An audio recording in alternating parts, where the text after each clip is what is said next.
Hello and welcome once again to the Chair Reviews.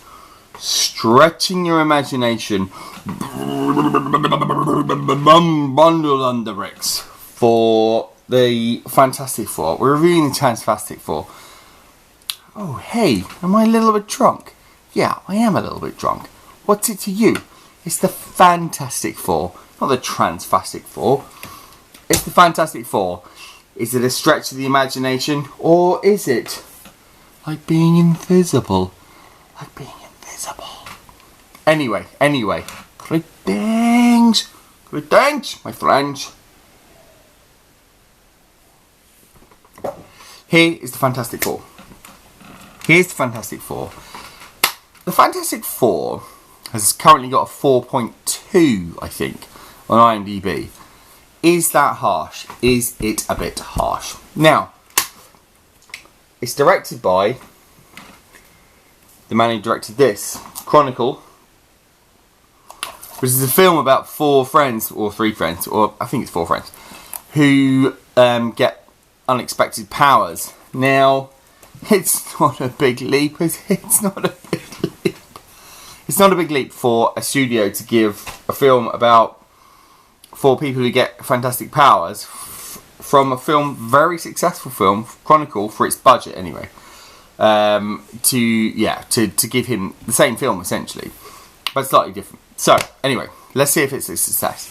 So it starts off, Reed Richards is a little kid. He's trying to develop a teleport machine with his friend Ben Grimm, who's not a scientist himself, but he comes along for the ride. And he's almost got it. And so people pick him up. Scientists basically pick him up. And then, and then you kind of jump like 10 years in the future.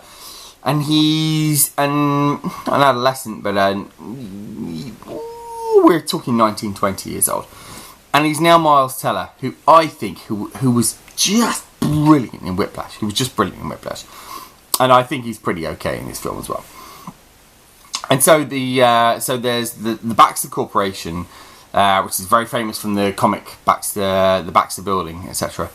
They kind of bring him on as a trainee, trying to make this teleportation machine. They say, no, this isn't teleportation. This is trans-dimensional shit going on. Shit. And to help him is Sue Storm, who is the adopted now daughter of the kind of the black guy. Sorry, I don't know his name. His name's General Storm or something. Apologies. And her half brother, who is Johnny Storm, who is Michael B. Jordan, who was very good. Oh, sorry. Kate Mara, I think is just wonderful. I think she's brilliant. She's in a film called Siberian Express. No, it's called Trans-Siberian. I think she's a really good actress, and I think she's got a lot of charisma. And I also think Michael B. Jordan has as well. He came from The Wire. He was in Fruitvale Station. He's very, very good. But anyway, he's Johnny Storm. And in the comics, they go on an interstellar flight. They go on a flight, and cosmic rays make them into these people. God, it's the Fantastic Four. We all know this stuff that's going to happen. In this, they go trans-dimensional, and when they come back, they are different folk. Now, what happens then? What happens then is probably the problem of the film for the general punter, and it seems I think the reviewers have been very, very harsh on this as well. And I think the punters have been a bit harsh. I think the knives are out. There were reported problems in production of this film. People saying that Josh Trank, the director of Chronicle, was going off the rails and not being very obedient to the studio's needs. And that becomes apparent later. So the film starts off with this, obviously they do a cross-dimensional chip, and they come back and they are different. And then you get this kind of weird, very Chronicle-esque exploration. It's quite a minor exploration, but it's of how they feel, mostly around Reed Richards, of how he feels to be Bendy Man. And he wants to help his friend and is kind of unable. I don't think that's a spoiler, but the thing about the film is it goes on for a long time, kind of exploring these themes, and it's quite mopey. It is quite mopey in a similar way. Chronicle was quite mopey, except expediency forced it to go quite Superman 2 before it got too boring. This, although the running time is actually quite short, but it's quite mopey. It's quite them talking to each other about how troubled they are. And it goes on for a little bit too long.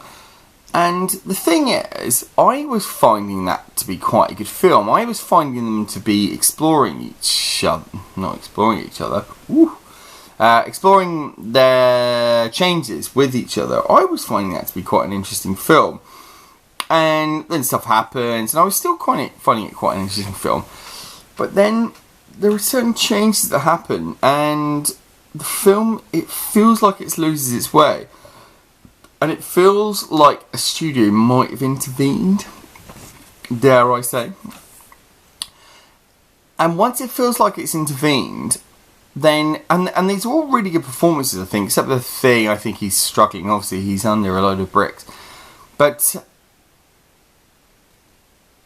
it's suddenly, when you are exploring this film, and admittedly I got slightly bored with the film that they were producing, and then it smacks into another film, changes into a completely different film, and you're just thinking, because Dr. Von Doom was in the film before, and it smacks into this like crisis film with about 10 minutes to run. That's not a spoiler, is it? No. I don't think it is. It smacks into a different film. I haven't told you what sort of different film it is.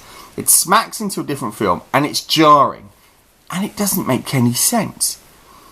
And you're wondering, and you were a little bit bored with the film before, just slightly, not massively, but then you're wondering, just going, well, this kind of film's okay, but it doesn't make any sense. And I think that's the problem. It has a massive identity crisis.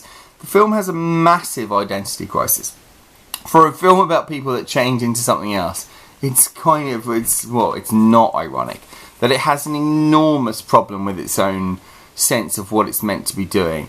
I think the studio came in and clashed it and just said, no, you have to be this. I think they're probably right to do so, because I don't think he knew where he was going in the first place.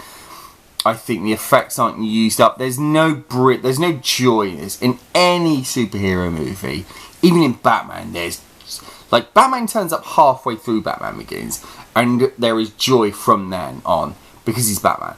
There should be joy in this, and there's not. There's no real sense of fun. There's no real, here they go. It's just not there. It doesn't quite work.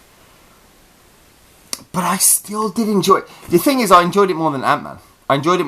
Which, because I think Ant-Man just said, well, I'm just going to do exactly the same thing that everyone's ever done before. This film didn't, and so it is a high chair. You can feed your baby in it. You can feed your baby in it. It's a high chair. It's better than average. I think they went bold on some things, and I think that's worth a credit or two. It's not a 4.2. That's fucking ridiculous. It's fine. You won't love it, but it's fine. Fantastic Four. There it is, pals. See you later.